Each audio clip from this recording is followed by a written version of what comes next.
Andhra Pradesh electricity employees union Kakinada division సర్వసభ్య సమావేశం జరిగింది. ఈ కార్యక్రమానికి ముఖ్య అతిథిగా యూనియన్ రాష్ట్ర general secretary MV Gopalarao, VSRK Ganapati, company secretary Gurunatharao, company president, జిల్లా అధ్యక్ష కార్యదర్శులు పాల్గొన్నారు. నూతన కార్యవర్గం ఎన్నికల్లో భాగంగా కాకినాడ డివిజన్ యూనియన్ అధ్యక్షునిగా జి శ్రీనివాస్, కార్యదర్శిగా వి బాలకుమార్ ఏకగ్రీవంగా ఎన్నికయ్యారు. పెద్దాపురం డివిజన్ యూనియన్ అధ్యక్షునిగా ఏ సుధాకిరణ్, కార్యదర్శిగా కె బాబీ ఎన్నికయ్యారు. ఈ సందర్భంగా యూనియన్ జనరల్ సెక్రటరీ గోపాలరావు మాట్లాడుతూ ఏపీఈపీడీసీఎల్ ఎనర్జీ అసిస్టెంట్లు టైం స్కేల్ కూడా ఇవ్వకుండా ఉద్యోగాలు చేస్తున్నారని తెలిపారు. ఉద్యోగుల జీతాలు, డిఏలు, ఆరోగ్య భద్రత వంటి సమస్యల పరిష్కారం కోసం కృషి చేస్తున్నామన్నారు.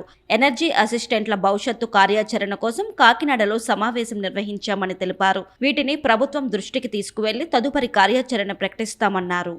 ఈరోజు కాకినాడలో సర్వసభ సమావేశంలో ఎన్నికలు నిర్వహించడానికి ముఖ్య అతిథిగా ఇక్కడికి విచ్చేశాను.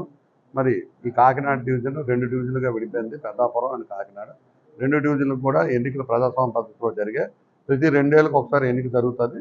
అందులో నేపథ్యంలోనే ఈరోజు ఇక్కడ ఈ సమావేశం ఏర్పాటు చేశాం. మరి ఏకగ్రీవంగా 2 ప్యానల్స్ ఎన్నుకోవడం మా ఐక్యత మరోసారి చాటి చెప్పాం. 1104 యూనియన్ ఎప్పుడు కూడా ఐక్యత ఉంటుంది. అన్నిటికీ మించి ఈ డిస్కం పరిధిలో కొన్ని సమస్యలు అనేవి ఈ సమావేశంలో చర్చకు రావడం జరిగింది.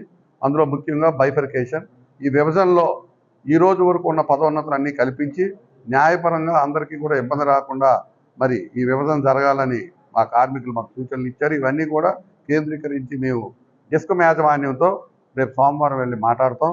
ఖచ్చితంగా మా సలహాలు, సూచనలు కూడా యాజమాన్యం ముందు పెడతాం. అలాగే ఏళ్ల తరబడి నుండి వైద్య సదుపాయంలో ఇబ్బంది పడుతున్నాం. మేము చాలా ఎమర్జెన్సీ స్టాఫ్, ఎన్నో యాక్సిడెంట్లకు కూడా గురవుతున్నాం. సరైన వైద్య సదుపాయం లేదు.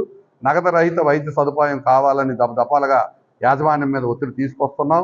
మరి ఆల్రెడీ లెటర్స్ కూడా ఇచ్చాం. దయించి ఇప్పటికైనా పునఃపరిశీలన చేసి వీలైన త్వరలో మెరుగైన వైద్య సదుపాయం కలిగించాలని మీ మీడియా ద్వారా కోరుకుంటున్నాం.